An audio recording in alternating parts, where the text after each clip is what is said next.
They told you Rome ruled the ancient world, that every road, every law, every ounce of civilization flowed out of that marble empire, that Africa was somewhere off the map, primitive, silent, waiting to be discovered. That's cute, because long before Rome called itself eternal, an African city made it bleed. Carthage, a name they barely whisper in classrooms, yet one that once made Rome wake up, shaking. You ever notice how they never teach you that? How they'll show you Caesar, but not the man who made him possible, because Rome learned fear from Africa. Carthage wasn't some desert outpost. It was a superpower, a seafaring, trading, engineering, black-lead civilization sitting right on the edge of the Mediterranean, in what's now Tunisia. They don't like to say that part, because once you realize Carthage was an African city, rich, strategic, brilliant, the whole Europe birthed civilization, narrative starts to crack like old paint. Before Rome could conquer, Carthage had already mastered the game. They built ships that could outmaneuver Roman fleets. They engineered harbors so complex that modern architects still study them. They traded gold, glass, and grain across 3 continents, and at their heart stood a people called the Punic, descendants of Africans and Phoenicians, children of both land and sea. Their empire stretched across North Africa, Spain, and the islands of the Mediterranean, a black empire in every sense that mattered. But when history's written by the victors, power gets whitewashed. That's why most folks only know Carthage through Rome's hate. The Punic Wars, they call them, like it was some simple military conflict. Nah, it was a centuries-long campaign of jealousy and destruction, because Rome couldn't stand to see Africa winning. Now here's where it gets wild. Out of Carthage rose a man so brilliant, so dangerous to Rome's myth of superiority, that they erased him from the hero books. Hannibal Barca.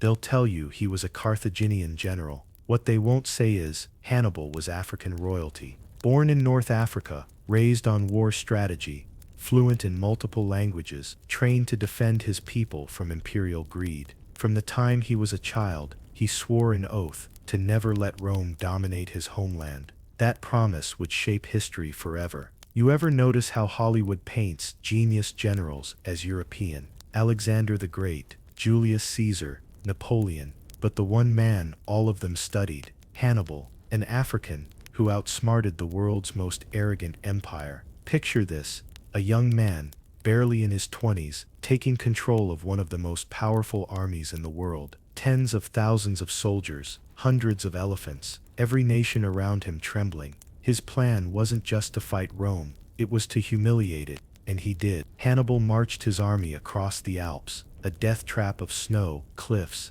and frozen death, with African elephants leading the charge. The Romans laughed when they heard, until they saw it with their own eyes. Imagine standing on your homeland and watching a black general descend from the mountains with beasts you've never seen before, his army in perfect formation, and the Roman soldiers shaking in their boots. That's not just war, that's psychological warfare. But here's what hits different. They never tell you how advanced Hannibal's tactics were, the way he read terrain, how he used misdirection, silence, and shadows to turn Rome's discipline against itself. He was centuries ahead of his time. Modern generals still study his moves. The Battle of Cannae, the one where he surrounded and annihilated a Roman army twice his size, is still called one of the greatest military maneuvers in history. So why don't you see his face on the walls of museums? Why is there no Hollywood blockbuster about this African genius who outwitted an empire? You already know the answer, because the image of a black man defeating Rome doesn't fit the story they want you to believe. They needed Rome to look invincible.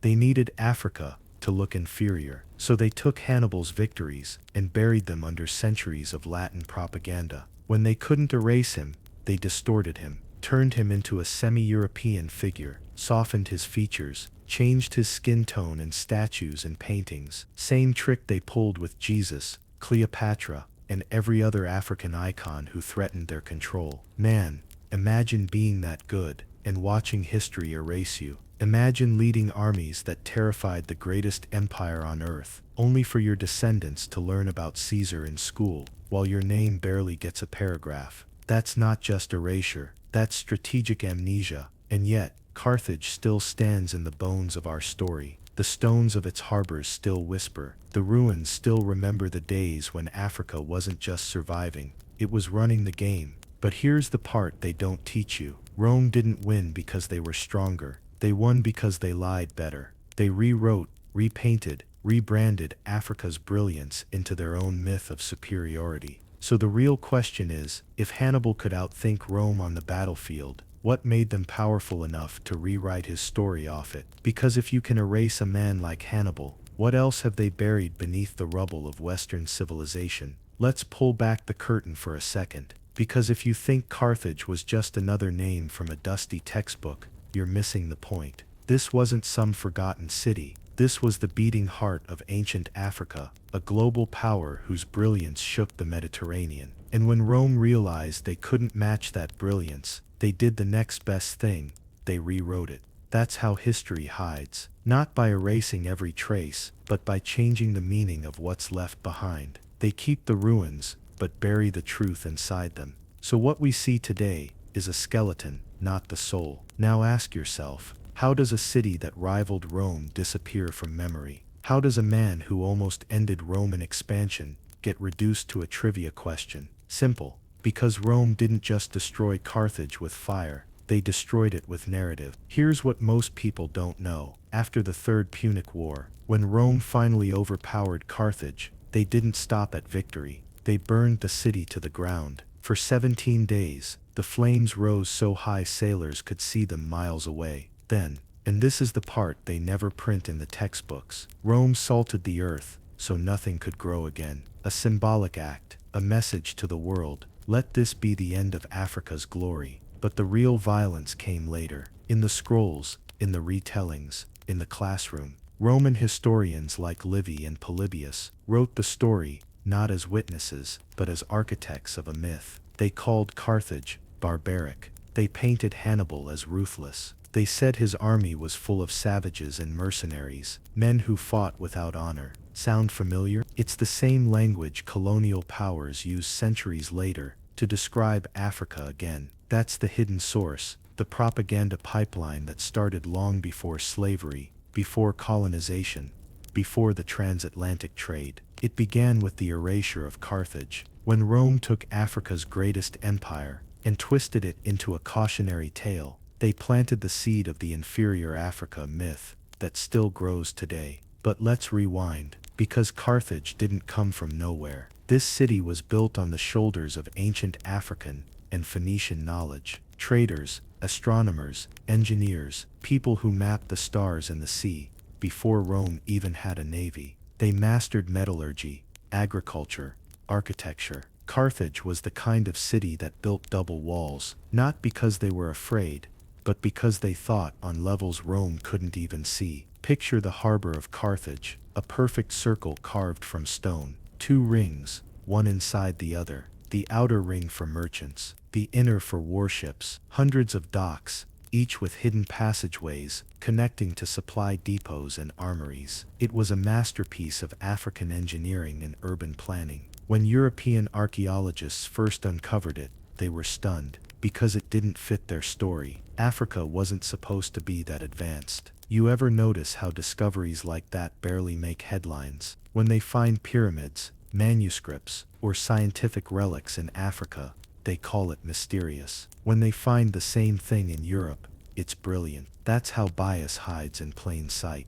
It's not what they tell you, it's what they don't. Carthage was also one of the first cities in the world to experiment with democracy and trade-based governance. They had courts, senates, elected officials, all before Rome refined the concept. Aristotle himself once said, Carthage had one of the best governments of its time. Let that sink in, the father of Western philosophy, praising an African system. Yet somehow, that part never made it into our world history lessons. And here's the deeper truth. Rome didn't just fear Carthage's power, they feared its example. Because Carthage proved that Africa didn't need Europe to define civilization. It showed that black and brown people could build, innovate, and dominate without being saved. That scared them. so they built an entire narrative machine to make sure that story died. Rome may have won the war, but they couldn't erase the receipts. You can still see it in the ruins, in the coins with African profiles, in the trade routes stretching from the Sahara to Spain.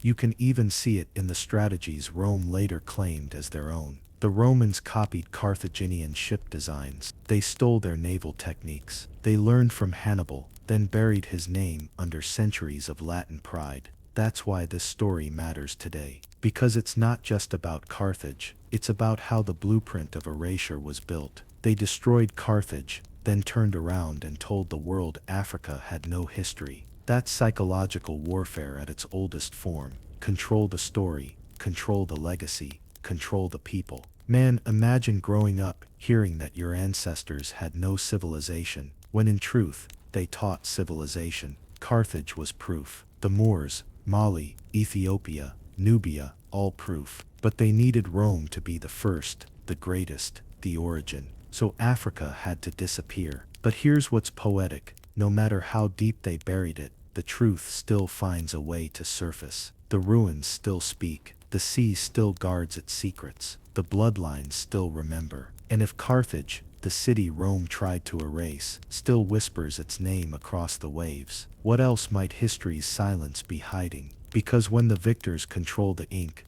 the real question becomes, who's rewriting your past while you're still living their lie? Let's talk about the holes. Not the stories that were told, but the ones that were cut out. The missing pieces. Because every history has them. When you study ancient Africa, you start to notice the same pattern again and again. A record gets broken. A city goes unnamed. An artifact gets misplaced. And when it reappears, it's suddenly part of someone else's legacy. That's not coincidence.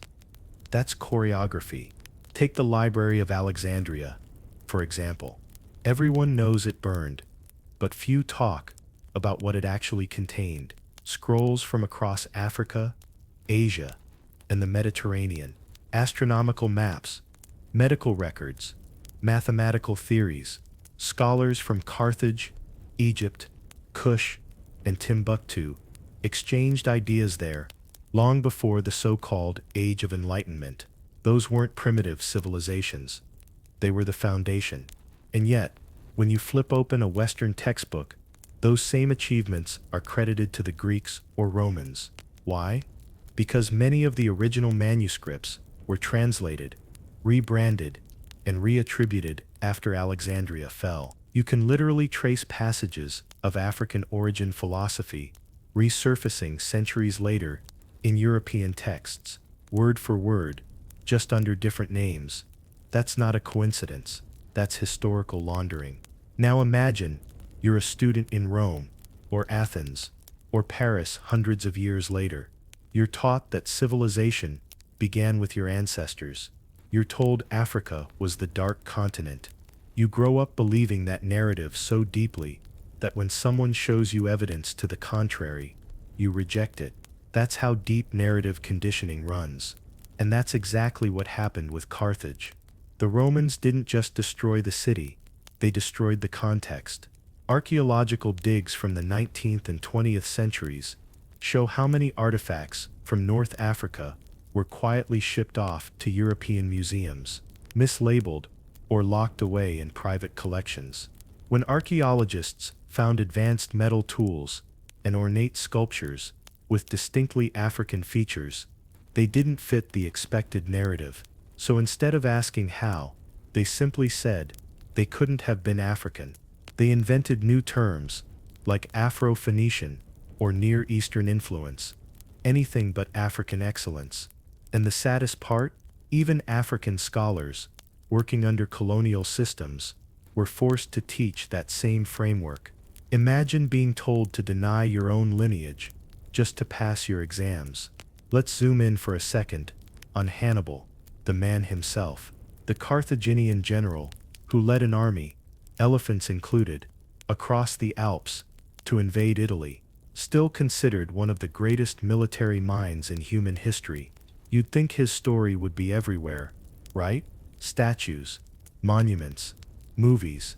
But no, you rarely see his face. Because his face complicates things. Many historians now believe Hannibal was of mixed North African and Phoenician descent, possibly with dark skin, but the Roman records, written by his enemies, never mentioned his appearance in detail, and the art that survives, drawn centuries later, lightens his features every time.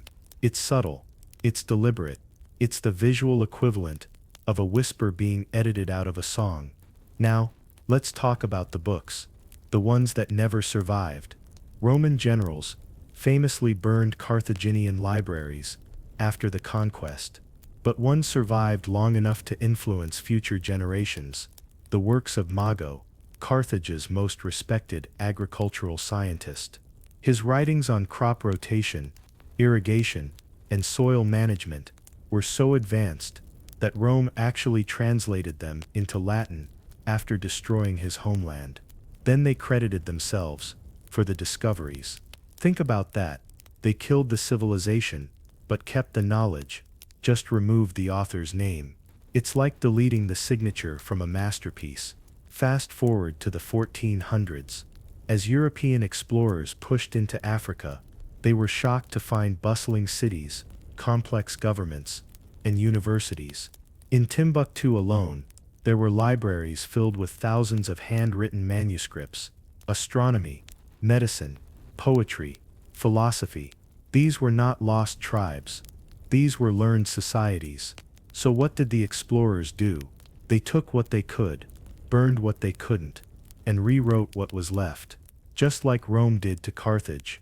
The same blueprint: copy, erase, rebrand. Even the very word Carthage comes to us through Latin, not the Punic or Berber words that the people themselves used. We don't even know what they called their own city. Rome erased even that. This is the quiet violence of history. It's not swords and flames, it's pens and archives. It's the museum plaque that calls an African sculpture influenced by Greek design. It's the school curriculum that turns entire empires into a footnote. But here's the thing about the missing pieces: they always leave traces. You can feel them in the gaps, in the silences between what we're told and what feels wrong. Every time an archaeologist uncovers a ruin that's too advanced for its supposed time period, a missing piece is trying to speak. Every time a historian finds an African name buried in a Roman ledger, another voice is coming back. And that's the beauty of rediscovery. The truth doesn't vanish. It just waits for someone curious enough to notice it's missing. Because the real story of Carthage, of Africa, isn't just what was lost. It's what they couldn't destroy. The memory, the innovation, the persistence. Even when they burned the books, the knowledge passed through bloodlines, through craftsmanship, through oral tradition. The empire may have fallen, but the idea that Africa could stand as a pillar of human progress never did. And once you start seeing the missing pieces, you can't unsee them. You start realizing that history isn't just about who lived and died. It's about who wrote it down and who they decided to erase. Before there were military geniuses, before Europe crowned its Napoleons and Caesars, there was a man who studied the world like it was a chessboard, and he never played for pride. He played for survival. His name was Hannibal Barca. You know how they say, history is written by the victors.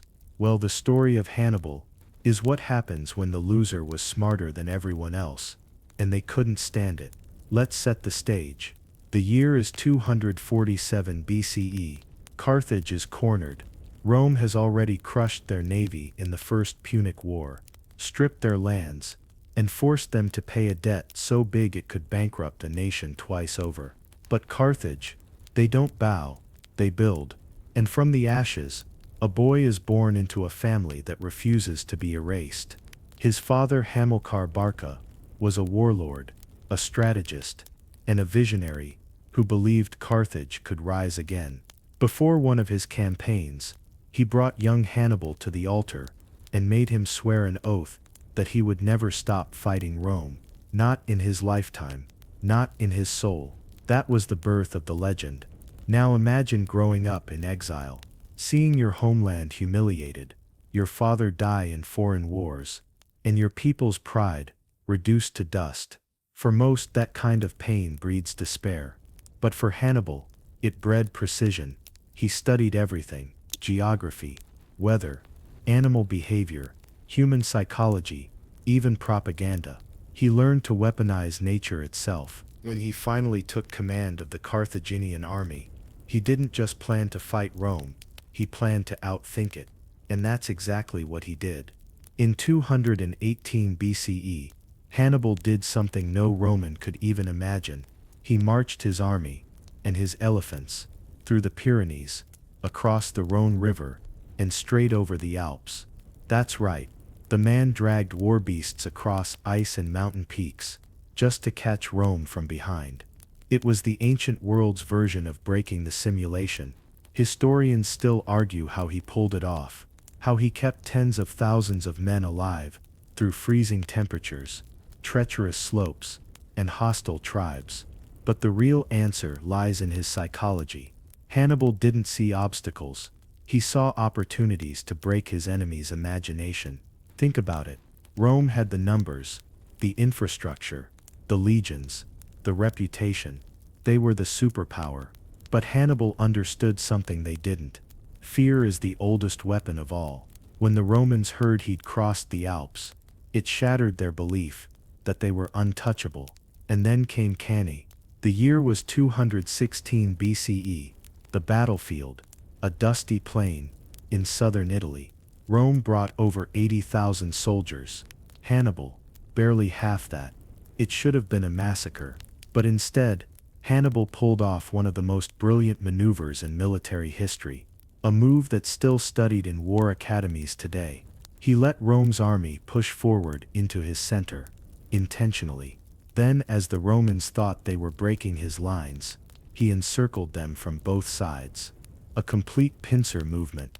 Within hours, over 50,000 Romans were dead. An entire army crushed by strategy. And yet, they still call Napoleon the father of strategy.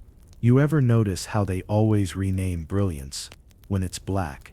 They call it luck, cunning, or instinct. Anything but genius. But Hannibal's intellect was undeniable. He didn't just beat Rome, he rewired the way wars were fought. Logistics, espionage, psychological warfare. He mastered all of it before the world even had the words. He used local tribes as allies, spoke their languages, adapted his culture to theirs. While Rome demanded loyalty through conquest, Hannibal earned it through respect. He knew that power without understanding is temporary. That's not just warfare, that's wisdom. But Rome couldn't stand the humiliation. They couldn't accept that the greatest threat to their empire came from an African general. So they rewrote him. In their stories, he became a monster, a barbarian, a foreign menace. Even his victories were reframed as accidents. And when they couldn't beat him on the battlefield, they turned to politics. They cut off his supply lines. They bribed his allies. They starved him of reinforcements. See, Rome learned from Hannibal, but they didn't learn his honor. Eventually, Carthage recalled him home, not to celebrate him, to silence him. His success had made him too powerful, too feared, even by his own leaders. The same city he swore to protect turned its back on him. That's the price of brilliance in a world that fears your light. He went into exile, moving across foreign kingdoms, still advising, still fighting, still teaching. But Rome never forgot him. They chased him for decades. They couldn't rest until the man who once terrified their empire was gone. When they finally closed in, Hannibal didn't give them the satisfaction. He took his own life rather than be paraded through their streets in chains. His last reported words: "Let us relieve the Romans from the anxiety they have so long experienced." Even in death, he played by his own rules. And here's the part that stings centuries later. European historians would still write about Hannibal with admiration. But they'd bleach his identity in the process. They'd call him Semitic, Phoenician, Mediterranean, anything but African, anything but black. Because to admit that one of the greatest military minds in history was African That would mean rewriting the entire narrative of Western superiority. So ask yourself, if Hannibal had been born in Greece, would he have been called the father of strategy? If his skin were lighter, would there be 10 Hollywood movies about him by now? History remembers what it wants to remember.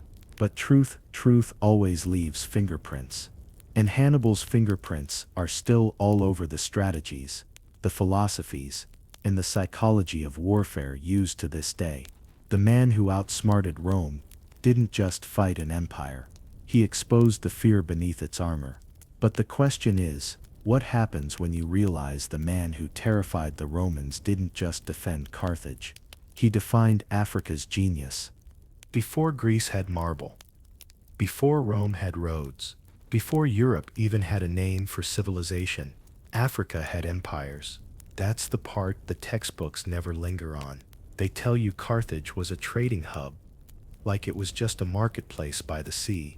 But Carthage was an empire, an African empire, one that mastered commerce, governance, agriculture, navigation, and engineering on a level Rome had to study just to imitate. Let's get something straight. Carthage didn't borrow its brilliance from Europe, it exported it. The city sat like a jewel on the North African coast, shimmering between the Mediterranean blue and the Sahara's gold. It wasn't a backwater port, it was the Silicon Valley of the ancient world. Engineers, philosophers, astronomers, and merchants moved through its streets like currents. The architecture wasn't random, it was rhythmic, geometric, mathematical, and that's no coincidence. Carthage inherited the blueprint from the ancestors, from Kemet, from Nubia, from the Nile Valley civilizations that mapped the stars while Europe was still figuring out how to stack stones straight. You see, the Phoenician traders Rome talks about didn't found Carthage. They joined it, they intermarried, integrated, and built upon African foundations that had already existed for millennia. And when the world began to trade, Carthage became the middleman of the Mediterranean, the city where Africa met the world.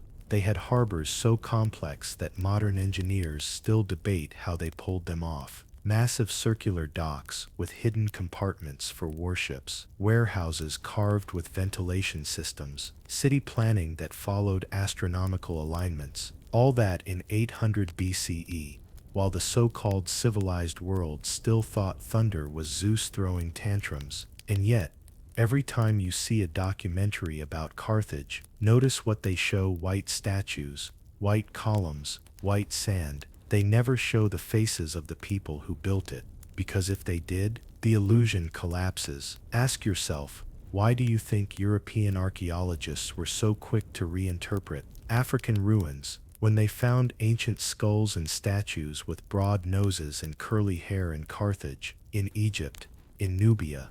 They called them stylized. When they uncovered advanced metallurgy, irrigation, and astronomical observatories, they called them mysteries. But when the same technology appeared in Greece or Rome, they called it genius. See the pattern? Carthage was a mirror they didn't want to look into, because it proved that Africa wasn't just a supplier of resources, it was a producer of knowledge. The city's libraries held texts in multiple languages. Its scholars debated philosophy long before Plato was even born. Its navigators mapped routes across the Atlantic centuries before Columbus ever packed a bag. And that's not speculation, it's evidence. Greek historians like Herodotus wrote about African sailors reaching lands beyond the Pillars of Hercules, what we now call the Strait of Gibraltar. They described journeys that took years, describing coastlines with such detail they couldn't have been made up.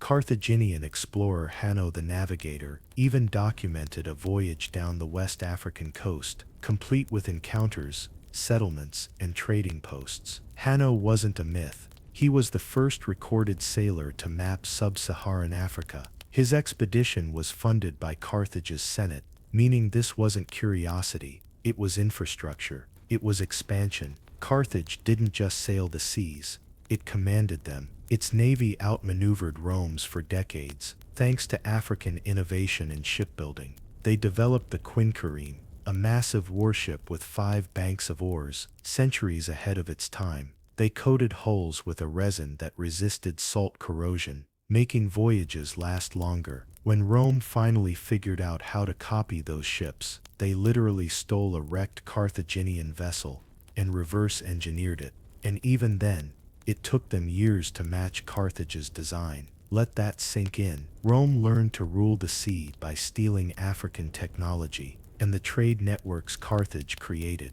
They stretched across continents: gold, ivory, iron, and textiles from sub-Saharan Africa, spices and gems from India, tin from Britain, amber from the Baltics. Carthage wasn't a city, it was a system. Now here's the crazy part.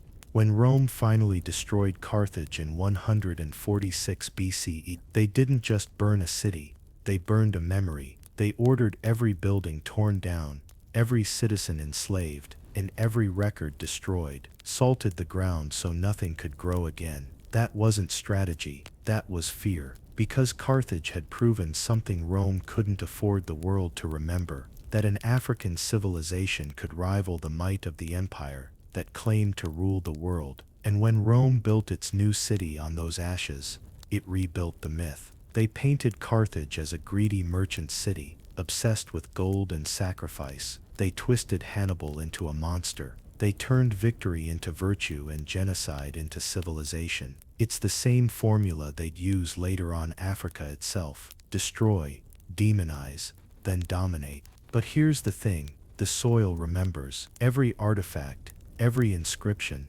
every buried dock whispers the same truth.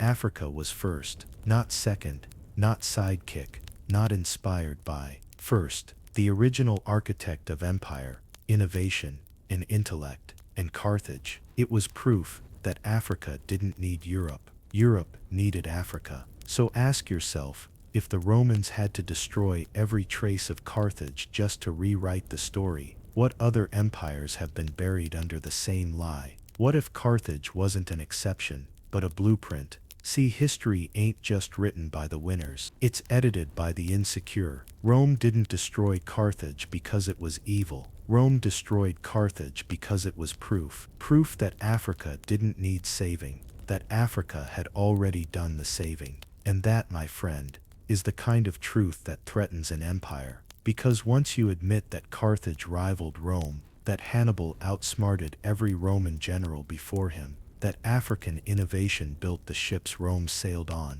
and the tactics it copied, you pull the mask off Western civilization. You expose the illusion. Ask yourself, if they had nothing to hide, why did they bury everything? When the Romans razed Carthage to the ground, it wasn't just about conquest, it was about control. They burned the libraries, enslaved the scholars, and scattered the people. But they didn't stop there. They launched a propaganda campaign centuries before the word even existed. They rewrote reports, redrew maps, and reimagined history to make Carthage look like a villain. In their version, Carthage wasn't an African powerhouse. It was a greedy, barbaric, child-sacrificing society that deserved its fate. They painted Hannibal, one of the greatest military minds the world has ever seen, as a savage brute. But look closely at those same Roman texts. Even in their insults, you can feel the fear. Because Rome barely survived him,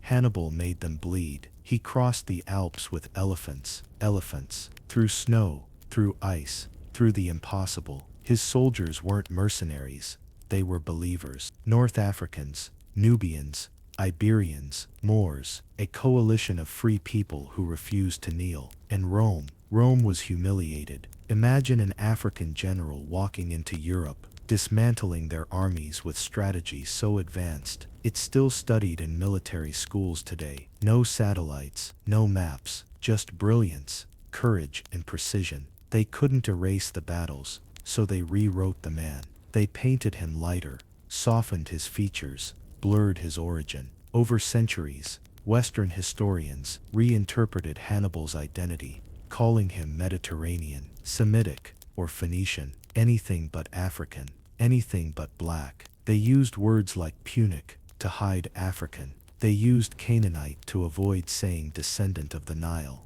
Because if Hannibal was black, then the foundation of military genius shifts south, toward Africa. And that means Europe's greatest empire learned from the very people it tried to enslave. Now that's a problem for the narrative. The manipulation didn't stop there. After Rome fell, the Christian church inherited its power and its prejudice. The same church that preached humility also learned the art of rewriting. It repainted saints, it recolored prophets, and it sanitized every trace of African brilliance that connected back to power, leadership, or divine purpose. Carthage was ground zero for that erasure. The new rulers of the Mediterranean couldn't let the people remember that Africa once owned those seas, that the same land they called dark once glowed with knowledge. So they buried the ruins, misclassified the art, and mistranslated the texts. When 19th century European archaeologists rediscovered Carthage,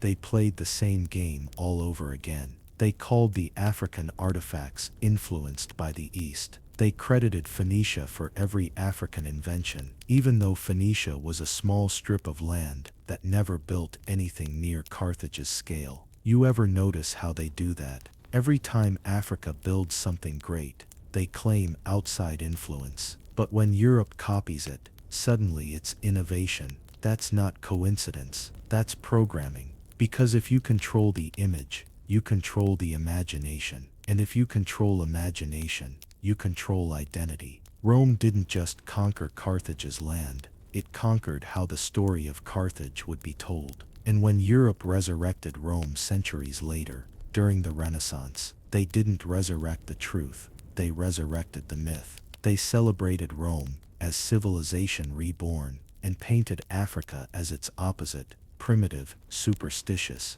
broken.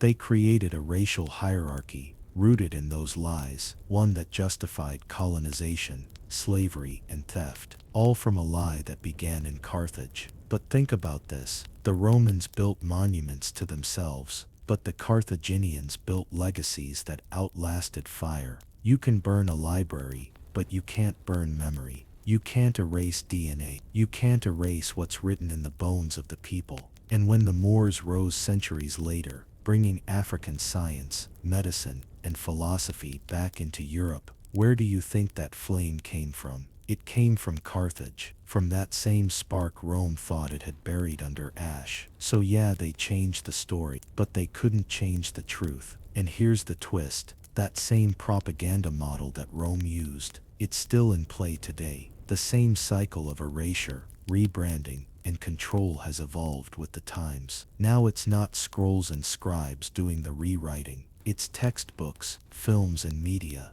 They still tell you Africa rose and fell. They still act like greatness was a phase, not a foundation. But once you know how to read between the lines, you start seeing the fingerprints. It's all connected. From the fires of Carthage to the screens of today, one continuous campaign to make you forget who you are, where you came from, and what your people built. But here's the question that keeps me up at night. If they were willing to destroy an entire empire just to control the narrative, how far do you think they went to control you? The dawn mist rolled over the mountains of Numidia, curling around the encampment of a man Rome called the Demon of Africa. His name was Hannibal Barca, son of Hamilcar, descendant of a line that had once traded gold, salt, and ivory long before any Roman dreamed of empire. In the hush of morning, young Hannibal stood before his father, watching flames twist in a bronze bowl. Hamilcar pressed a dagger to his son's palm. "Swear it," he said. "Swear you will never be a friend of Rome."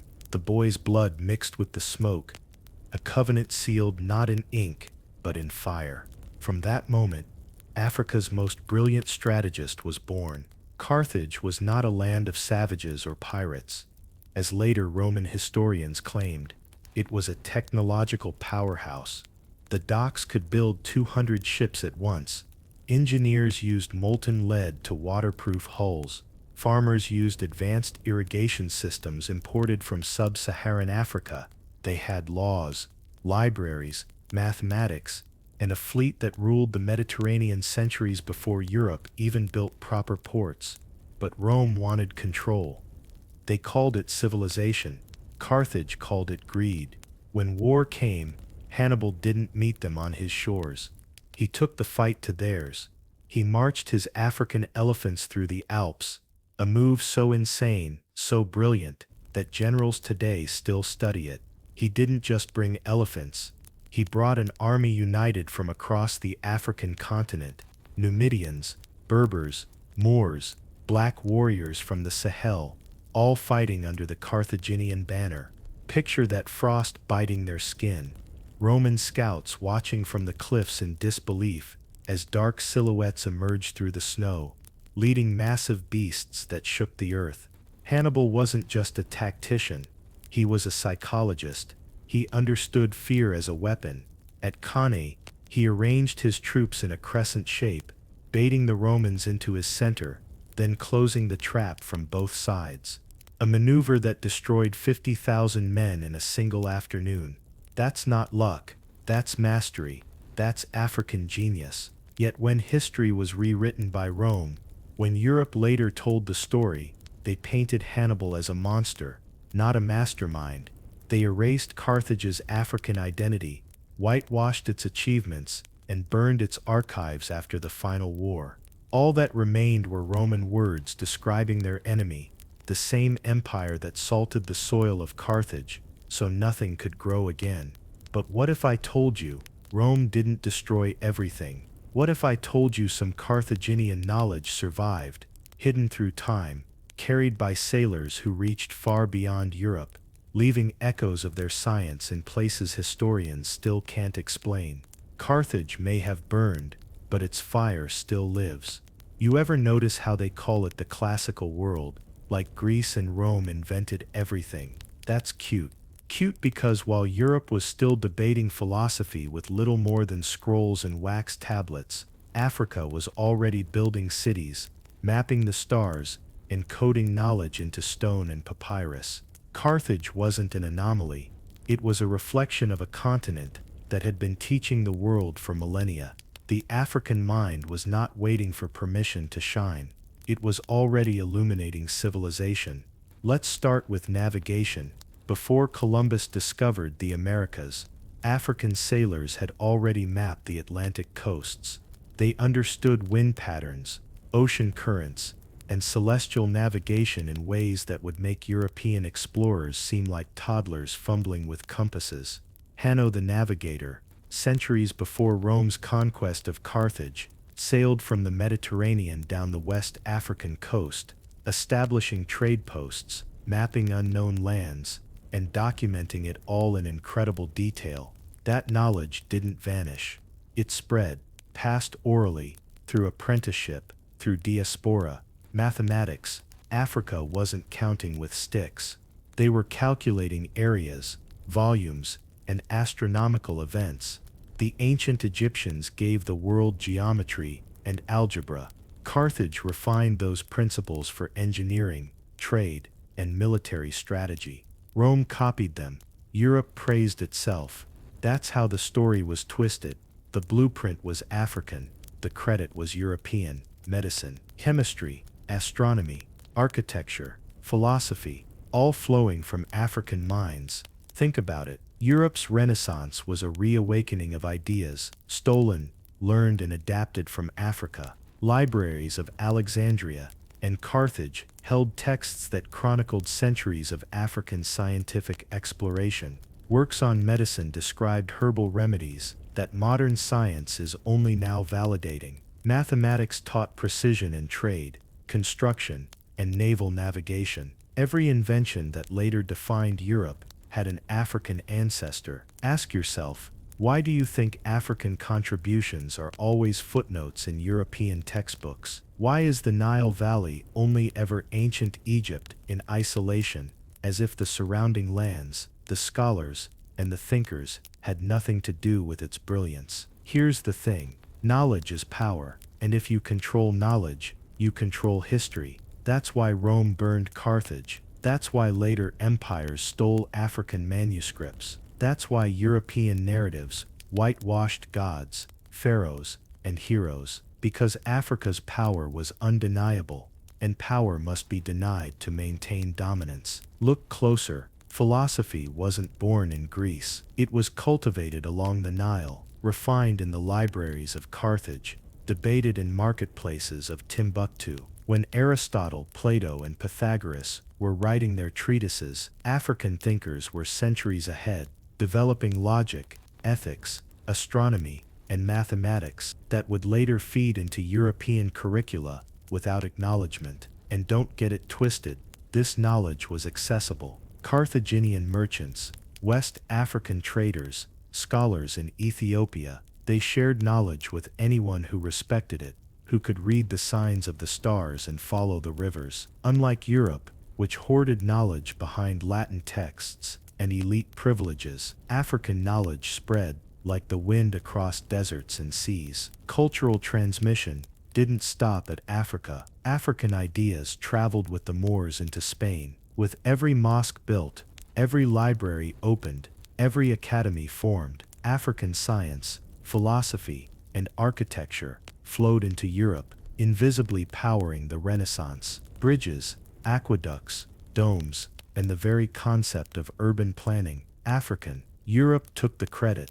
They repackaged it as their own. Even religion wasn't untouched. Carthage and broader African thought contributed to early Christian theology, ethical frameworks, and the mystical interpretations that Rome later sanitized. African prophets, philosophers, and teachers helped shape doctrines, moral codes, and spiritual practices that would later be claimed by European clerics as their own divine insight. Imagine that. The hands that shaped logic, the minds that plotted the stars, the hearts that carried spiritual guidance, erased from the story and recast as foreign, distant, or other, and yet the footprint remained, hidden in manuscripts, hidden in architectural designs, hidden in oral histories across the diaspora. The African mind never disappeared. It was only rebranded, waiting for the world to remember. So here's the moment to pause and feel it.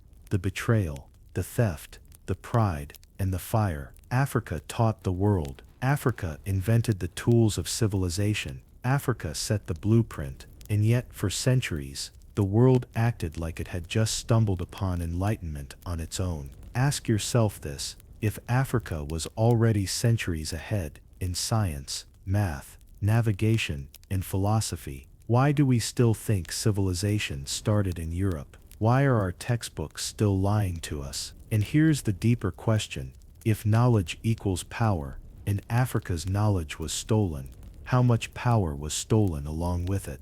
Let's talk about the pharaohs. The ones Europe won't show you in history books. You know the ones? Tall, regal figures with gold crowns, majestic stances, commanding armies, building monuments that still baffle engineers today.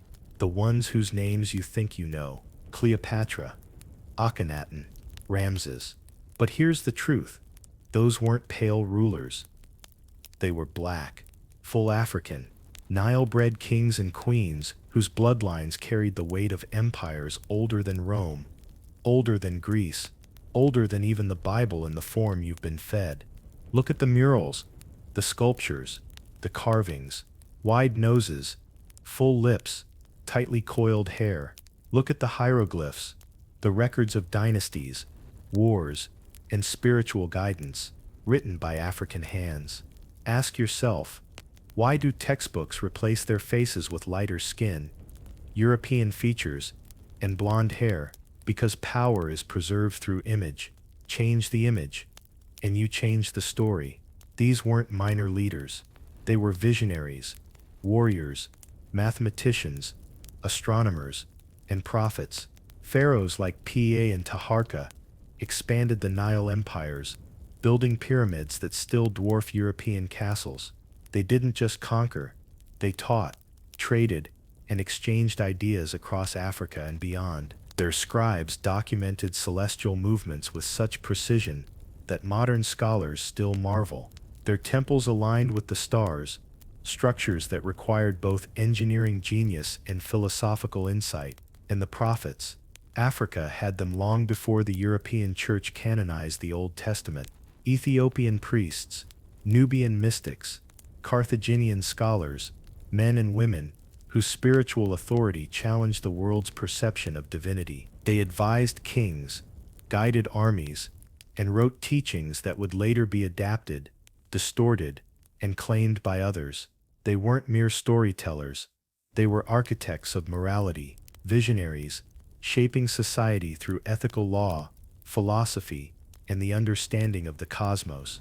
Ask yourself, how does a continent produce leaders capable of mapping stars, ruling vast lands, and sustaining complex economies, yet Europe pretends it discovered civilization centuries later? It's not discovery, it's theft, it's erasure. Take Taharqa, the Nubian pharaoh who ruled Egypt at its height. Rome later wrote him off as a minor foreign invader, but he wasn't an outsider. He was a guardian of African continuity, a bridge between Nile Valley civilizations, a black man whose armies defended cities against foreign conquest. Every time Rome tried to claim legitimacy, they quietly destroyed records of his reign, removed his statues, and misrepresented his image. The goal, make it look like greatness, had always been European. Even Cleopatra, the so-called Greek queen of Egypt, was African, Ptolemaic by name. Yes, but her ancestry was deeply entwined with the Nile, Nubian, Kushite, and African royalty. Man, if Cleopatra had Instagram, half these history books would delete themselves. She wasn't a foreign European figure ruling Africa. She was African leadership, blending diplomacy, strategy, and charisma in a world designed to erase her. And here's the kicker. Every one of these leaders had advisors, generals, scholars, and prophets who were black men and women. They were Carthaginians, Nubians, Moors. They strategized battles, negotiated peace, trained armies, and chronicled history. Yet Europe painted them as secondary characters, footnotes, or exotic others in the grand narrative of civilization. Ask yourself, how much of what you think you know about Egypt, Carthage, or Nubia is true, and how much has been filtered through centuries of manipulation? Every statue that was restored in a museum, every mural that was repainted, every historical text rewritten, it's not accidental, it's psychological warfare. It's a lesson in control. If you own the image of history, you own how people perceive power. But here's the thing, evidence doesn't lie. Bones, artifacts, hieroglyphs, oral traditions, they all scream the truth. Black pharaohs weren't a myth. African prophets weren't a legend. They were reality. The same reality that Rome, Europe, and later the West tried to bury under layers of distortion, racism, and fear. And while their faces may have been lightened in textbooks, their achievements, their spirit, and their legacy can't be erased. They built civilizations, moved empires, and shaped the blueprint of the world we live in today. So here's the question to leave burning in your mind. If the very architects of civilization were black, if the original prophets were African, then what does that say about every story we've been told?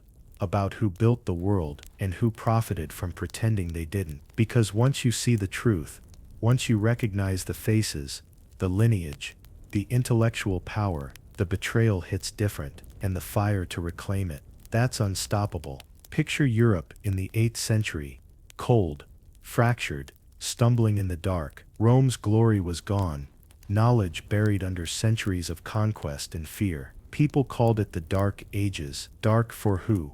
Because Africa was glowing. Enter the Moors, scholars, engineers, philosophers, mathematicians, doctors, navigators, black men and women from North Africa and the Iberian Peninsula. They didn't just cross the Strait of Gibraltar, they brought civilization with them. They arrived with books, instruments, maps, and blueprints for a world Europe had forgotten existed. Cordoba, Granada, Fez, cities that sparkled with light, libraries filled with manuscripts, hundreds of thousands of texts detailing medicine, astronomy, mathematics, engineering, far more advanced than anything in Europe at the time. Hospitals, aqueducts, public baths, and universities, all African innovation, all sustaining human life in ways Europeans wouldn't see for centuries. And yes, They taught, they translated,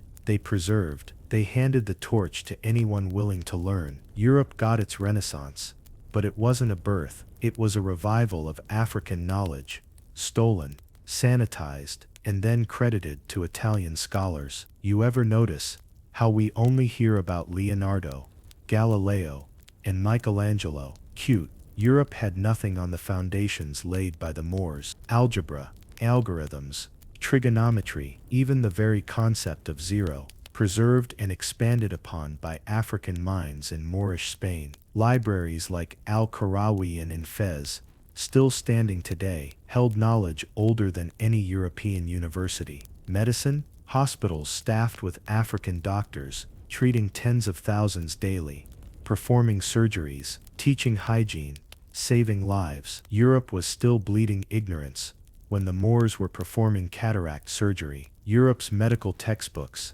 centuries later, borrowed directly from these manuscripts, but they rarely credited the source. Agriculture, architecture, astronomy, philosophy, law, the Moors saved it all. They reintroduced science, commerce, and culture back into Europe. They stabilized economies, taught irrigation systems, and mapped the stars so Europe could navigate oceans it had never dreamed of. And the best part, they did it with style. Palaces with geometric perfection, gardens designed to reflect the cosmos, calligraphy, decoration, teaching that art and science are one. They didn't just rebuild Europe, they refined humanity. But history books, they call it conquest, they call it Muslim occupation, or Arab rule, erasing the black African identity of the Moors. They strip the faces, change the names, repaint the story. It's psychological warfare. Make the architects invisible. Make the world forget the blueprint came from Africa. Ask yourself, how did the Moors manage to transmit knowledge across centuries,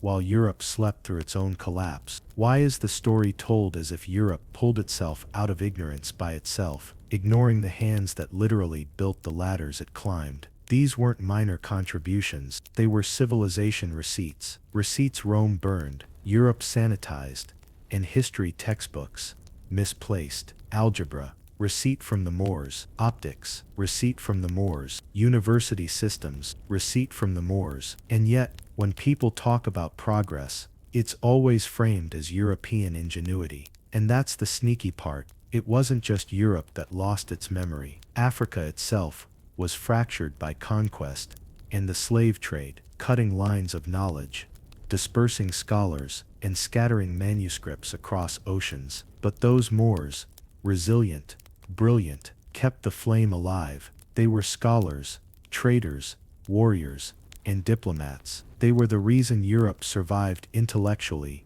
after Rome's fall. Now imagine standing in Cordoba or Granada, walking among libraries that housed tens of thousands of texts, knowing that Africa had preserved the knowledge that would one day lead to telescopes, clocks, and the very sciences we take for granted. You feel a kind of pride mixed with anger, don't you? Because Europe owes its renaissance to black Africa, plain and simple. Without the Moors, the European rebirth would have been delayed centuries. Yet we hear none of that. They erased the fingerprints while leaving the structures intact, teaching a lesson in power.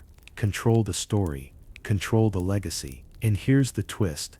Some of that knowledge made it across the Atlantic, carried by African navigators and enslaved peoples, seeding ideas in the Americas long before Europeans discovered them. Every time we think about navigation, agriculture, or astronomy in the New World, we have to ask, who really taught them first? So yeah, the Moors saved Europe, and yet Europe painted them as invaders, foreigners, outsiders. They forgot to mention the skin color, the lineage, the brilliance. That omission, that's intentional. That's why history feels incomplete.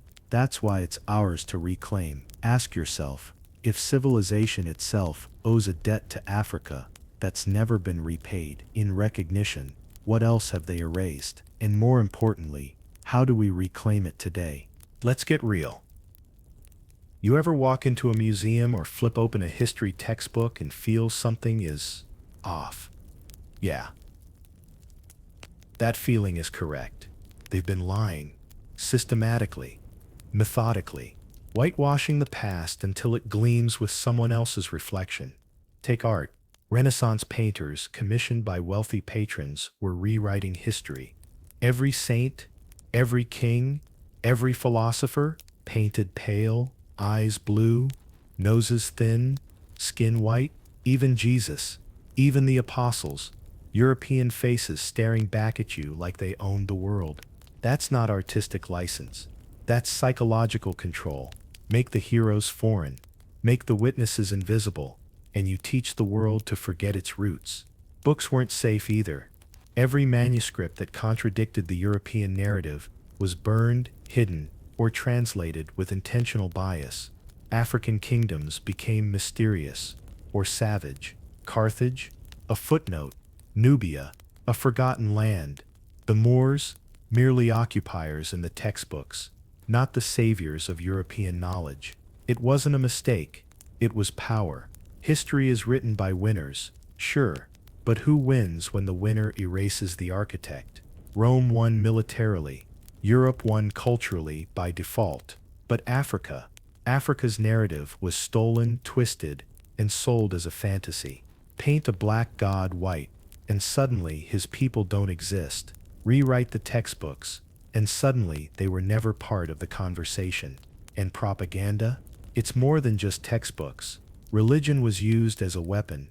Preachers, missionaries, and clerics reinforced the lie. Civilization comes from the civilized Europeans, while Africa provided exotic scenery or labor. Scientific achievements were stripped of origin, discovered again in Europe centuries later. That's why algebra, engineering, and medicine have African roots, but European names get the glory. Ask yourself, why does every European explorer get a statue, while Hanno the Navigator and Hannibal are almost invisible?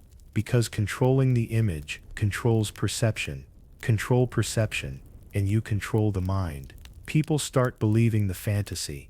Even today, kids in classrooms memorize false lineages, false discoveries, and false victories, all polished and framed to keep Africa as the other. Even cinema plays a role. Films about ancient Egypt, biblical stories, medieval history, whitewashed. Rome looks white, Egypt looks white, Jesus looks white. The psychological impact, massive. The subconscious message, greatness is European, struggle is African, and the two never intersect. They never want you to question it. Architecture, engineering, philosophy, erased, sanitized, simplified. Libraries, pyramids, aqueducts, universities, mysterious ruins, instead of African achievements. And the worst part, many Africans themselves were taught to internalize this story, to doubt their heritage, to feel awe for Europe rather than pride in Africa. And yet the evidence never fully disappears. Bones, artifacts, ruins, and manuscripts quietly whisper the truth. Carthaginian war strategies, Nubian pyramids, Moorish mathematics, Ethiopian chronicles, all waiting for someone to look, to connect, to claim. And when you do, the narrative cracks, the lie shakes. Here's the dark irony. Erasing history is labor-intensive. You have to rewrite texts, repaint faces, manipulate religion, censor knowledge. And yet, despite all that effort, truth has a stubborn way of resurfacing. The Moors, the pharaohs, the prophets, they left fingerprints no one can fully scrub. And that's where we come in. That's why channels like this exist. To peel back the layers, expose the paint, reveal the receipts, to remind the world, and ourselves, who really built the foundations of civilization. The pride, the genius, the courage, was African. Always African. Ask yourself this. If history has been so intentionally manipulated to hide the truth, what other stories have been buried? What other brilliance has been quietly erased, waiting for someone to uncover it? And more importantly, how much longer will we let them control the image, and therefore, our minds? Because the paint can fade, the propaganda can crumble, and the truth is unstoppable. They told you Columbus discovered America, but he crossed an empty ocean and stumbled upon a blank continent, ripe for European planting. That's cute, really cute, because the truth hits differently. Africans had already crossed the Atlantic long before him, and they weren't lost. They were mapping, trading, and thriving. West African sailors, seasoned by centuries of navigating the Atlantic and the Mediterranean, understood wind patterns, ocean currents, and the art of long-distance navigation. They didn't need compasses invented by Europeans. They had the stars, the waves, and centuries of accumulated knowledge guiding their vessels. Caravans of trade didn't just flow across deserts. They flowed across oceans, gold, salt, ivory, and ideas. Africa's reach was global. The Mali Empire, at its height, controlled trade routes from the Sahara to the Atlantic coast. Timbuktu wasn't just a city, it was a hub of learning, wealth, and maritime knowledge. Manuscripts from Timbuktu detail sophisticated shipbuilding techniques and oceanic travel long before Europeans ever dreamed of the New World. Ask yourself, why is Columbus celebrated for discovery when African traders had crossed the ocean centuries earlier? There's archaeological evidence that supports this. African crops, tools, and cultural artifacts have been found in the Americas, predating European colonization. Oral histories from indigenous peoples in the Caribbean and South America speak of African visitors long before 1492. That's not myth, that's receipt. Proof that Africans had not only crossed the Atlantic, but had left their mark, influencing local societies. And it wasn't just casual exploration. These were deliberate, strategic voyages, part of trade networks that spanned continents. Africa's sailors didn't stumble. They navigated with purpose, connecting ports, exchanging knowledge, and building relationships across the ocean. They understood the Atlantic, as well as they understood the Niger River. Now think about what happens when Europe arrives. They take credit. They paint maps with their names. They erase the footprints of African voyagers. Islands that were known, charted, and utilized by Africans suddenly appear as newly discovered. History, once again, is rewritten to serve power, to feed ego, and to justify colonization. But let's be clear, this wasn't just about geography. It was about commerce, science, and survival. African knowledge of ocean currents and seasonal winds enabled trade that brought wealth and sustenance. They carried crops, livestock, and ideas across the seas, linking continents in a network long before European imperialism. That's why the Americas had African influences in agriculture, metallurgy, and even governance, centuries before forced migration through slavery began. In the psychological angle, Europe needed to erase this to justify its empire. If the world knew Africa had mastery over navigation,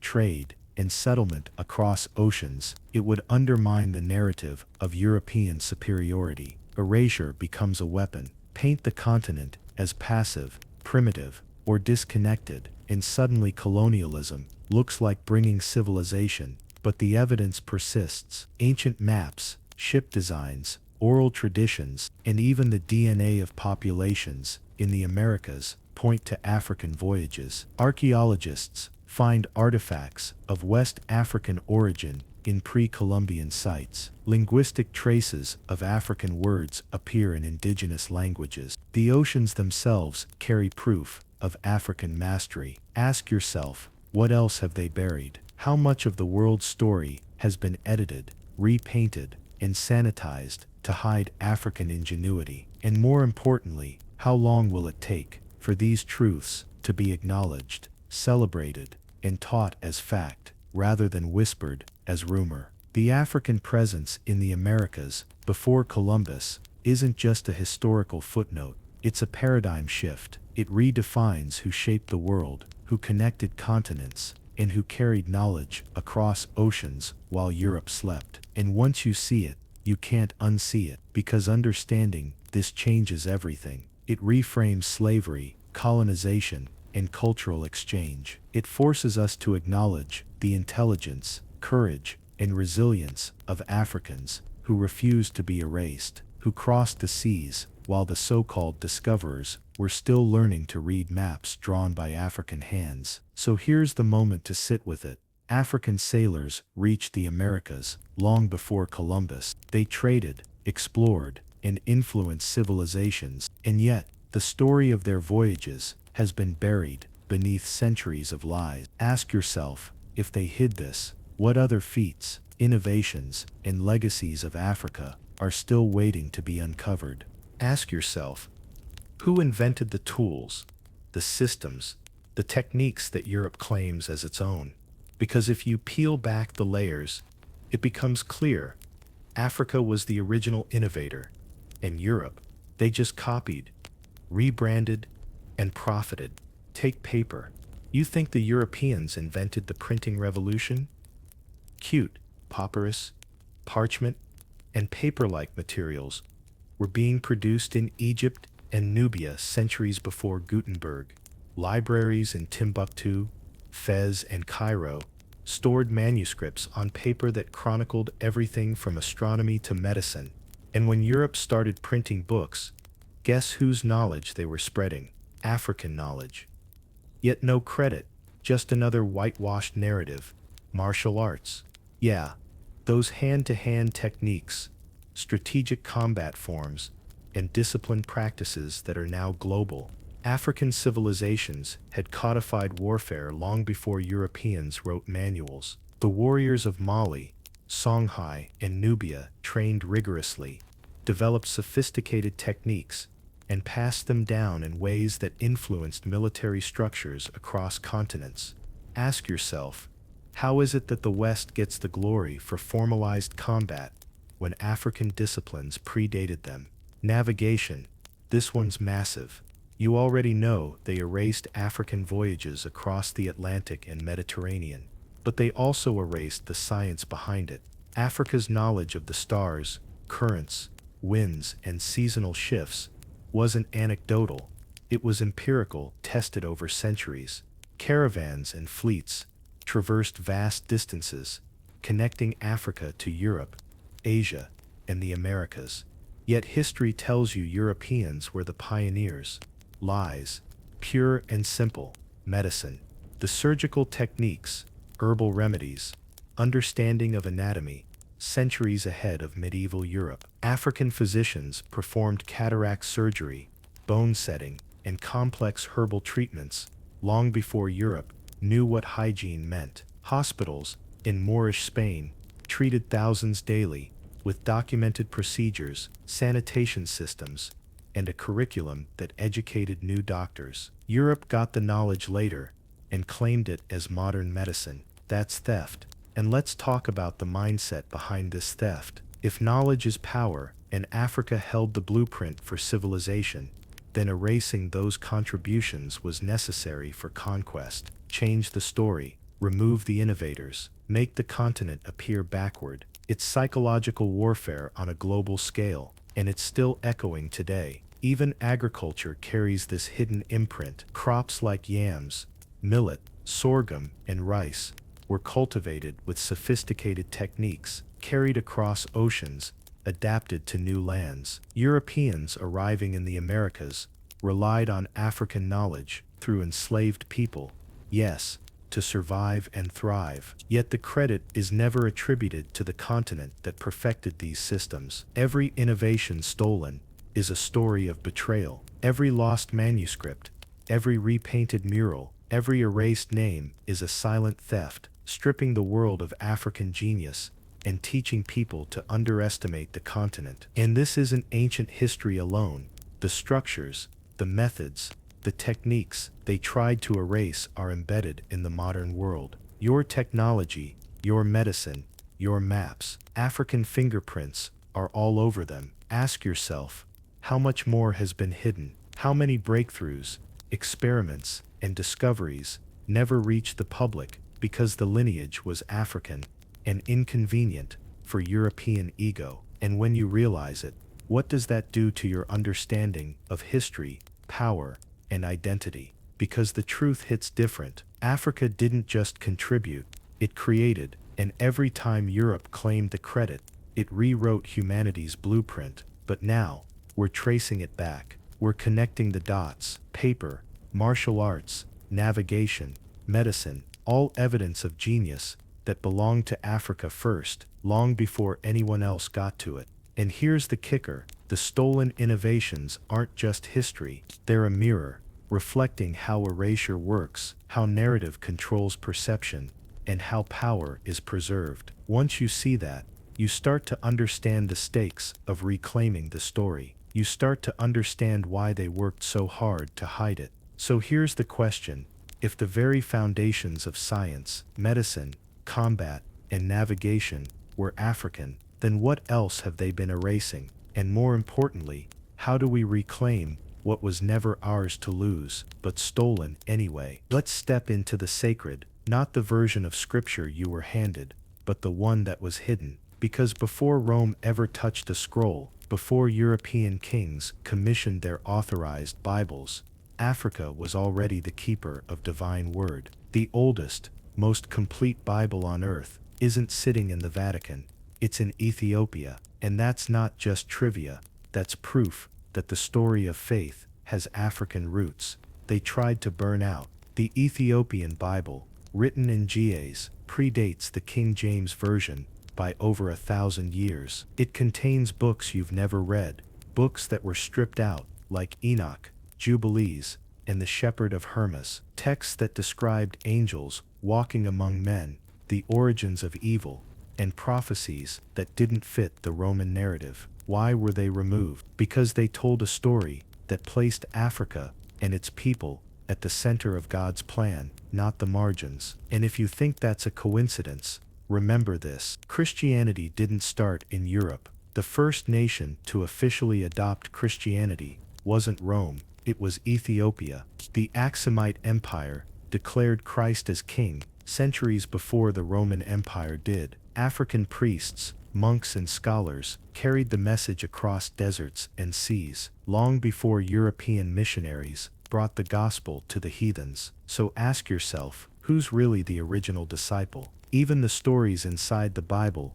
hold traces of Africa that Europe painted over. Moses wasn't raised in some pale palace. He grew up in Kemet, educated by African priests. Jesus didn't hide from Herod in Greece. He fled to Egypt, an African nation. The man who carried Jesus's cross, Simon of Cyrene, was a black man from North Africa. These aren't small details, they're fragments of a bigger truth. The divine story has always had an African heartbeat. But once Rome took control, the narrative shifted. They needed a savior who looked like them: pale skin, straight hair, blue eyes. They built an image to mirror their empire's power. The transformation wasn't spiritual, it was political. Because if God looks like your oppressor, you're easier to control. That's why the black saints, the black disciples, the black Christ-like imagery, all of it was systematically replaced. And that's where Ethiopia stands as defiance incarnate. While Europe was burning heretics and banning texts, Ethiopian monasteries were preserving the full gospel. They didn't bow to Rome's edicts. They kept the lineage, the prophecies, the music, the rhythm of worship alive. They never needed permission to be divine. Now think about this. The Ark of the Covenant, the most sacred relic in Judeo-Christian tradition, is claimed to rest in Ethiopia. That's not just symbolism, it's a living thread connecting Africa to the earliest chapters of the Bible. Pilgrims still gather outside the Church of Our Lady Mary of Zion in Axum, where a single monk guards the Ark day and night. Whether you believe it's there or not, the symbolism is powerful. It's Africa holding the divine power the world pretends it lost. And yet, this truth has been buried under centuries of whitewashed theology. Paintings replaced, scriptures translated and edited, names changed. Even the word Ethiopia in the Bible, a direct reference to African people, was reinterpreted or omitted. Europe didn't just rewrite history, they rewrote heaven itself. So what happens when the truth resurfaces? When people start to realize that the original faith wasn't European, that its founders, prophets, and protectors were people of color, It shakes the foundation of power. It questions every stained glass window and every Renaissance painting. It exposes that religion was never about color until color became a weapon. The Ethiopian Bible stands as proof, not of superiority, but of authenticity. It's older, fuller, richer. It holds voices the Western canon silenced. It speaks of unity, struggle, and divine connection in a language that Europe couldn't control. It's the one artifact that whispers, "You were never lost, they just hid your reflection." This isn't about claiming religion, it's about reclaiming truth, about seeing yourself in the divine story, not as an afterthought, but as part of the origin. Because once you recognize that the earliest disciples, the earliest kingdoms of faith, and the earliest scriptures were African, everything changes. The shame turns into pride. The silence becomes a roar. Africa didn't need to be saved. It was already sacred. And now that the buried texts are resurfacing, the world is being forced to confront that uncomfortable fact. The African story is the biblical story, and for centuries, they fought to make sure you'd never know. You ever notice how easy it is to forget something that was never fully shown to you? That's the genius of erasure. Make it invisible. And eventually, people stop questioning. Forget history long enough, and you start believing the lies. That's exactly what happened to Africa. That's exactly what happened to black people across the diaspora. Think about it. Centuries of textbooks, museums, movies, Sunday schools, even popular music, all whispering the same story. Europe created, Africa borrowed, Rome conquered, Africa submitted, Columbus discovered, Africans never traveled. You grow up hearing it so often, it feels like fact. And that's the trap. That's how control works. Erasure isn't just about what's hidden, it's about what replaces it. When African achievements, kings, queens, prophets, and scholars are painted over with European names, the collective memory shifts. You don't just lose history, you lose pride, identity, self-belief. You inherit doubt, and generations later, that doubt feels natural. Ask yourself, why do so many people underestimate African civilizations today? Why does ancient automatically mean European in mainstream thought? And it's personal too. Every person who grows up thinking their ancestors were passive, disconnected, or irrelevant carries a psychological wound, internalized inferiority, the kind that whispers, "You're not part of greatness, someone else is." It's subtle, it's quiet, but it shapes how communities value themselves, how they fight, how they innovate. Now think bigger. This isn't just a psychological trick, it's systemic. Control the image, control the mind. Once you erase the African narrative, you justify slavery, colonization, segregation, discrimination. You make it feel inevitable. Africa becomes other, a footnote, a backdrop, while the world builds on stolen foundations. Every stolen invention, every ignored kingdom, every whitewashed prophet is a brick in that house of lies. But the human mind is stubborn. Even erased, African memory survives in subtle ways. In oral traditions, cultural rituals, art, music, language, jazz, blues, hip-hop, Caribbean rhythms, African diasporic religion, all echoes of a memory they couldn't completely erase.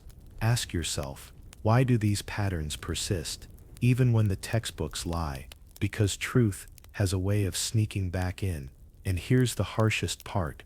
The damage isn't just historical, it's intergenerational. Every child taught that their heritage was insignificant carries that legacy. Every person denied their ancestry feels it. Every culture stripped of its story feels the absence. It's psychological warfare, centuries in the making, designed to keep communities obedient, self-doubting, and disconnected from power.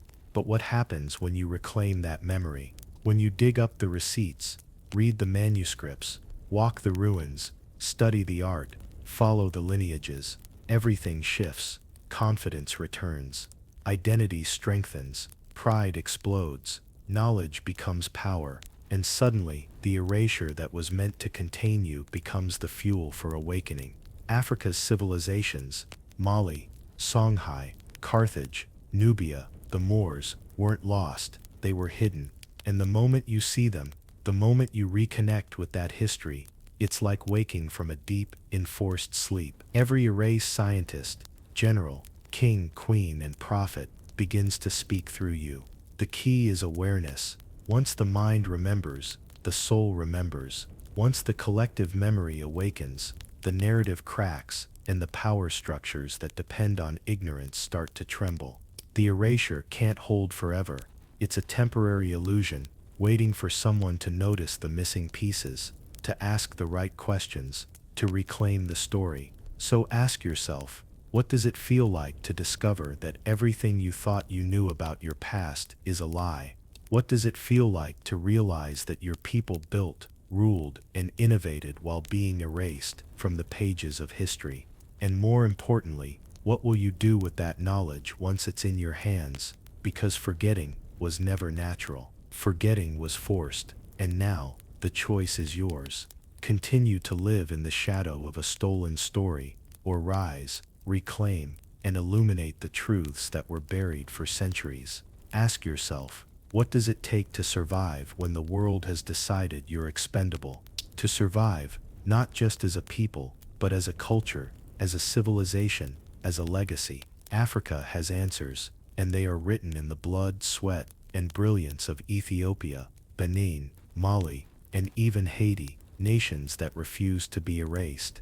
Ethiopia, standing tall while empires fell, is more than a story of a Christian kingdom. It's a monument to African resistance. When Rome tried to impose its power, Ethiopia held firm. When colonial armies marched to conquer, Ethiopia fought back, successfully. Menelik II, with strategy and cunning, defeated Italian forces at Adwa. Ask yourself, how does a small African nation take down a modern European army, and barely anyone in history books mentions it? That's the erasure in action. Benin, the jewel of the Niger Delta, had art, diplomacy, and warfare systems the world didn't want you to know about. The Benin bronzes, stolen en masse during British invasions, are physical proof of African sophistication. They tell stories of kings, warriors, and deities, narratives Europe preferred hidden, sold in auctions, displayed far from their origin. But Benin's people survived. They preserved their culture in secrecy, through rituals, oral history, and subtle resistance. Mali, the land of Mansa Musa, the richest man in history, is not just a tale of wealth, it's a lesson in intellectual dominance. Timbuktu's libraries and universities were treasures that held knowledge Europe would later claim. The manuscripts, preserved under threat of invasion and colonization, remind us that Africa was a hub of science, philosophy, and trade long before Europe discovered civilization. The empire's survival strategy was knowledge itself: teach, record, and resist through intellect. Then there's Haiti, the ultimate act of resistance. Enslaved Africans in the Caribbean, brought to the sugar plantations under the most brutal conditions, refused submission. The Haitian Revolution was not just a fight for freedom, it was a battle for the survival of African culture, dignity, and sovereignty. Toussaint Louverture, a man born into chains, led an army that defeated Napoleon's troops, the same army Europe called unstoppable. And yet, history renders it quiet. Haiti's victory was muted, forgotten, minimized. Ask yourself, why? Because it challenged the very narrative that black people couldn't govern, couldn't lead, couldn't win. Look at the pattern. These nations survived because they adapted, resisted, and preserved knowledge. Their survival wasn't passive, it was active, cunning, and deeply strategic. They fought with armies, with minds, with faith, with culture. Every invasion, every colonial threat, every systemic attempt to erase them was met with innovation, resilience, and courage. But here's the bitter part. Their victories were often erased from mainstream history. Africa's resistance was painted as rare or miraculous, not systematic. Successes were sidelined, failures exaggerated. It's a psychological trick. Make the world believe Africa only occasionally resisted, and when they did, it's exceptional, instead of acknowledging it as evidence of centuries of organized, intelligent resistance. And yet, the evidence is everywhere. Ethiopia's fortresses, Benin's art, Mali's manuscripts, Haiti's monuments, all reminders that African ingenuity and survival could not be fully buried. These nations didn't just survive, they shaped the modern world while the conquerors wrote their own version of history. Ask yourself, what does it mean to live, knowing your ancestors resisted, built, and thrived, despite every attempt to erase them? How do you carry that legacy forward? Resistance is not just a historical fact, it's a blueprint. It teaches courage, strategy, and the refusal to be erased, no matter how powerful the oppressor seems. Because survival is not just about living, it's about preserving identity, knowledge, and power. Africa didn't disappear, it hid in plain sight. It flourished where it could, survived where it had to, and left behind a trail for future generations to follow. And when you finally trace that trail, the story changes everything you thought you knew. So here's the question lingering in the air. If Ethiopia, Benin, Mali, and Haiti could resist, survive, and thrive against insurmountable odds, then what does that say about the resilience encoded in all of us? And more importantly, why do so few people ever learn about it? Ask yourself, who controls the story today? The same way they rewrote history, they shape what you see, hear, and believe. Television, movies, news, social media, all channels for a subtle form of control. The message is clear. Africa was backward, black people were passive, and anything you hear that contradicts that is either unverified or radical. Think about it. Every time you watch a blockbuster about history, who is the hero? Who is the villain? Who gets the glory? Notice the pattern. African ingenuity, background props, African leadership, footnote. And when someone tries to tell the truth, scholars, writers, creators, they're marginalized, ridiculed, or erased. That's media as mental warfare. Social media didn't break the system. It amplified it. Algorithms feed confirmation bias. If the story of Africa's brilliance doesn't fit the template, it's buried beneath cat videos, trending challenges, and curated news cycles. Even when knowledge is accessible, perception is manipulated. They don't need to burn libraries anymore. They just control the narrative so convincingly. You doubt yourself before you doubt them.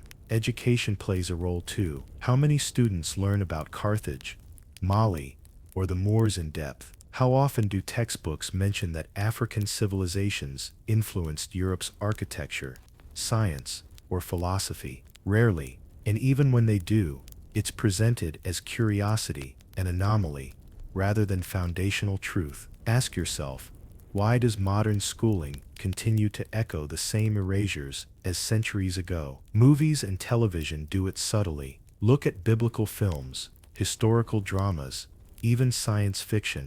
Who is depicted as the genius, the leader, the inventor, the prophet? Who is cast as primitive, exotic, or absent? This isn't accidental. It's psychological reinforcement, a constant reminder that greatness is not for them, and you internalize it.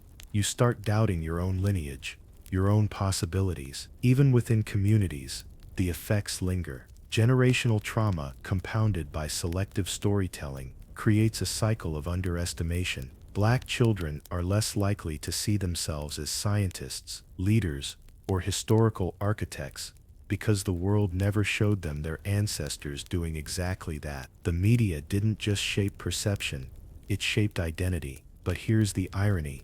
Technology that was used to suppress knowledge now becomes the vehicle for truth. Podcasts, independent YouTube channels, digital archives, virtual tours of ancient cities, and AI reconstructions of lost civilizations can reveal what was buried. The same medium that chains minds can also unlock them. Knowledge is now more accessible than ever, but only if you seek it, recognize it, and challenge the mainstream narrative. Look around.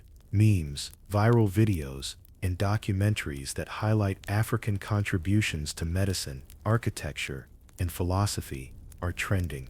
But for every viral truth, there are hundreds more buried beneath algorithms, ignored by platforms, or discredited by gatekeepers. The fight today isn't with armies or empires, it's with perception itself. Ask yourself, what would happen if millions more realized the full scope of Africa's influence? If textbooks, films, and curricula were rewritten to reflect truth rather than appropriation, how would it change confidence, identity, ambition, and pride? The chains are subtle, but the moment they're recognized, they can be broken. Media control is power, and power shapes reality. The same way Europe rewrote history, today's culture can either preserve erasure or promote truth. The choice is ours, and every time someone learns the untold story of the Moors, Carthage, Timbuktu, or the Ethiopian Bible, the chain weakens, just a little, because the echoes of erasure didn't vanish with time, they evolved, and the battle for mind, identity, and history continues. Ask yourself, how much of what you believe is filtered, censored, or reshaped, and how much is waiting for you to reclaim it? Ask yourself, what happens when a people remember who they were? Not the version you saw in movies or textbooks, not the watered-down, European-edited narrative, but the truth. That's the blueprint, and once it resurfaces, the effect is seismic. Pride, power, and purpose come rushing back all at once. The blueprint isn't just history, it's identity. It's mathematics, philosophy, art, and architecture. It's the knowledge that built Timbuktu, Carthage, Mali, the Moors' libraries in Spain, and Ethiopia's churches. It's the DNA of strategy that defeated Rome, outsmarted empires, and preserved civilizations against the odds. When Europe tried to erase it, they didn't just steal land and gold. They stole the story that gives people permission to believe in themselves. But here's the beautiful part. You don't need permission. Reclaiming the blueprint starts in the mind. Watch, read, explore, question, connect the dots between the pyramids and the aqueducts in Rome, between the libraries of Mali and Europe's universities, between the stories of black saints erased from churches and modern Western theology. See the pattern. Africa didn't follow Europe, Europe followed Africa. Cultural reawakening is messy, emotional, and deeply personal. It's angry sometimes, because the theft was intentional, centuries long, and deliberate. But it's also exhilarating, because you're seeing pieces of yourself in places you thought had nothing to do with you. That's power, that's identity, that's the blueprint in action. Look at language, music, and art. Jazz, blues, rap, and Caribbean rhythms aren't just entertainment. They are memory encoded in sound. African mathematical principles in architecture and engineering weren't borrowed. They were studied, mimicked, and appropriated without credit. Modern science, navigation, even political strategy carries traces of African genius. Reclaiming the blueprint means seeing these connections clearly, like finally putting together a puzzle that's been deliberately scattered for generations. Education is the battlefield. Traditional schools may have ignored Africa's role, but modern research, online archives, and independent scholarship make reclaiming the blueprint accessible. The libraries of Timbuktu, long thought destroyed, have manuscripts still preserved in secret vaults. Digital reconstruction of African cities shows the level of sophistication in planning the textbooks omitted. Every artifact, every written record, every piece of art is a thread connecting the past to today's potential. Reawakening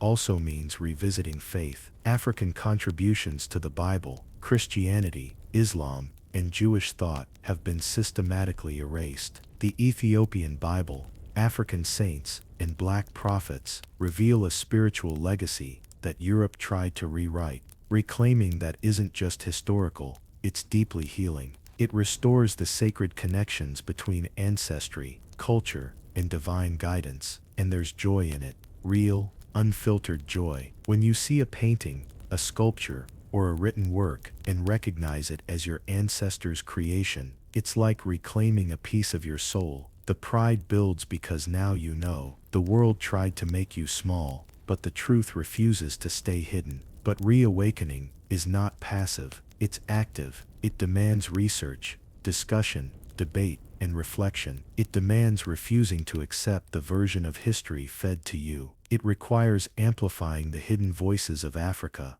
in the diaspora. It requires teaching your children that the architects of civilization were black, that the guardians of knowledge were African, and that the world didn't start in Europe. It was merely edited to make it look that way. Ask yourself, what does it feel like to suddenly see the world in full color instead of sepia? To realize that the inventions, philosophies, and stories that shaped humanity were guided by African hands. To know that you carry the same blood, the same genius, the same courage. That's what reclaiming the blueprint feels like. And here's the kicker. The blueprint is alive. It evolves with every discovery, every conversation, every effort to teach truth. It's not stuck in history books. It's in your mind, in your community, in the art you create, the stories you tell, the pride you pass to the next generation. Once you reclaim it, you start building on it, not as imitators of a stolen history, but as heirs of an unbroken legacy. So the question lingers, how will you use the blueprint once it's in your hands? Will you let it sit on a shelf of pride, or will you let it guide action, inspire innovation, and reclaim spaces that were stolen from your people for centuries? Because reawakening is not the end, it's the beginning of a world where the story is finally whole, where Africa's genius is acknowledged, and where your ancestors' vision thrives again in living, breathing, unstoppable form. Imagine, just for a second, a world where the story was never stolen, where African brilliance was celebrated in every classroom, every museum, every city square, where the names of Mansa Musa, Hannibal, Shaka, and the Moors were shouted from history books instead of whispered in footnotes. Can you feel it? The weight of centuries lifting off your shoulders, the pride surging like a river long dammed. Picture children growing up seeing heroes who look like them, architects, scientists, warriors, and kings who share their skin, their features, their spirit.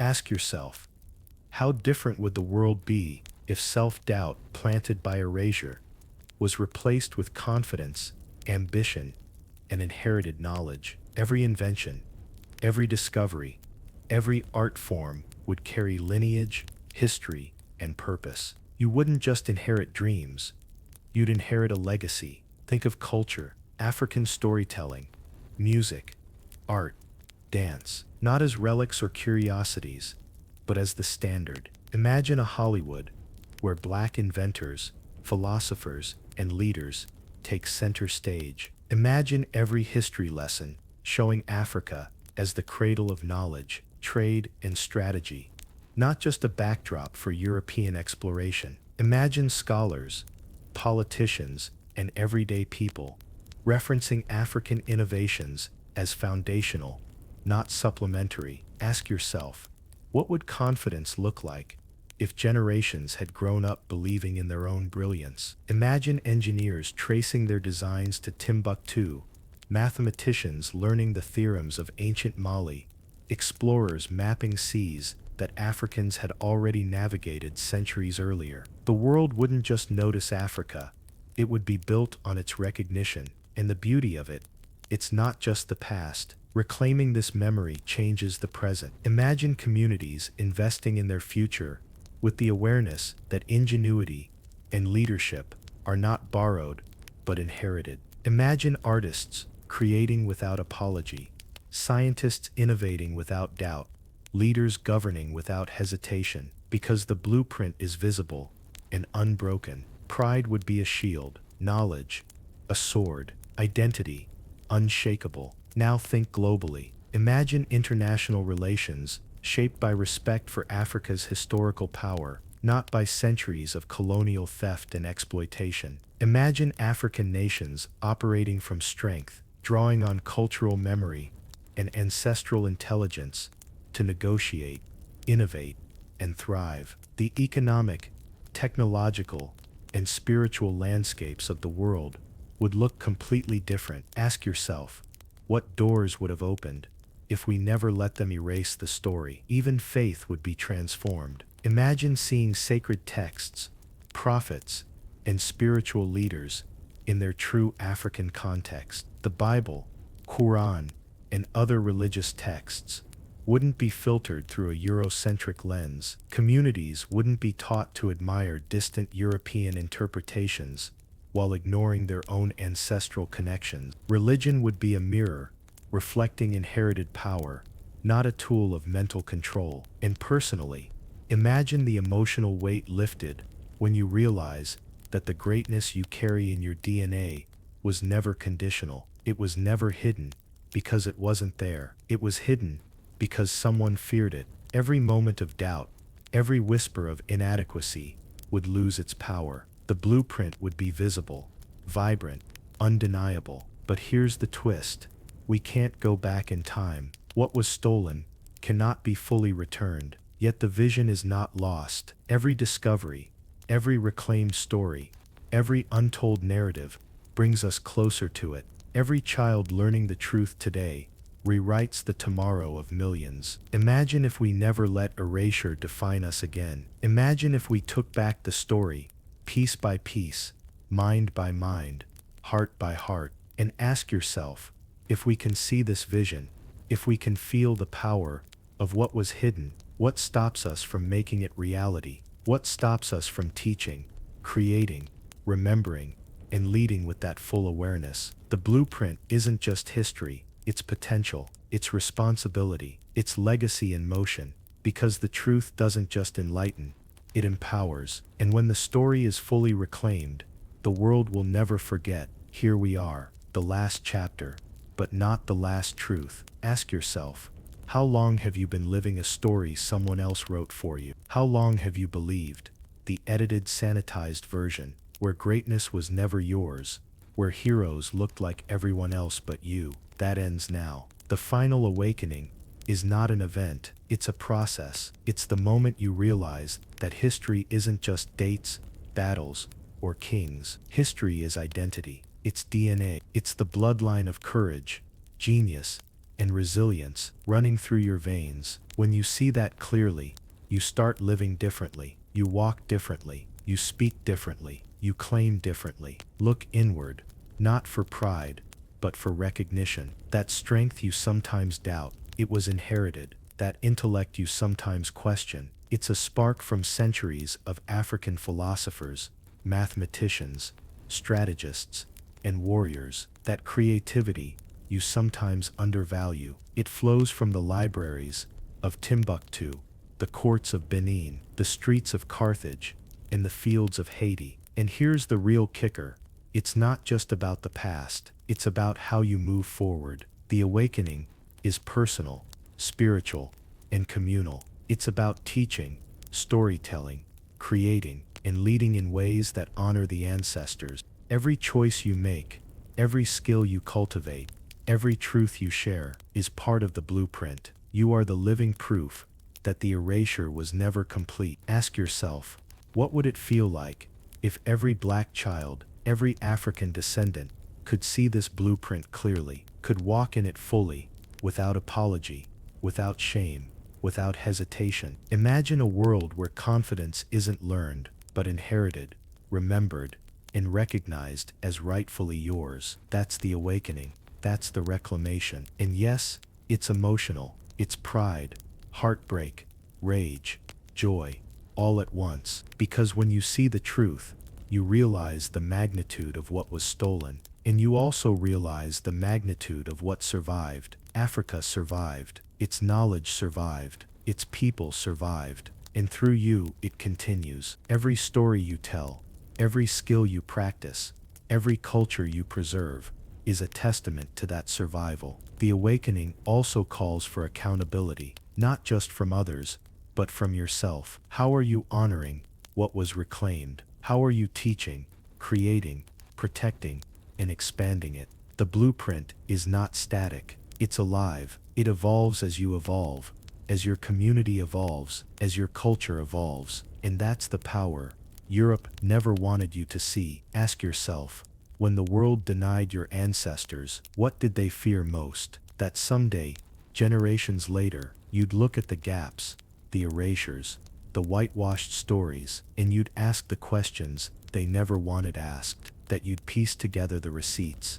feel the pride, recognize the genius, and say, no, this is mine, this was always mine. That's the final awakening, truth, recognition, and empowerment, converging. It's the fire in your chest, when you see the Moors rebuilding Europe, Hannibal crossing the Alps, Carthage challenging Rome, the Ethiopian Bible preserved against all odds, and Haiti defeating Napoleon's army. It's the weight and the pride of knowing that the blueprint survived, in secret, in whispers, in archives, and in bloodlines, and now it's alive in you. And here's the last question you need to carry forward. If your ancestors could survive centuries of erasure, manipulation, and oppression, then what can you do with the knowledge, courage, and brilliance that they passed to you? What will you build, reclaim, and preserve? How will you ensure that this story, this blueprint,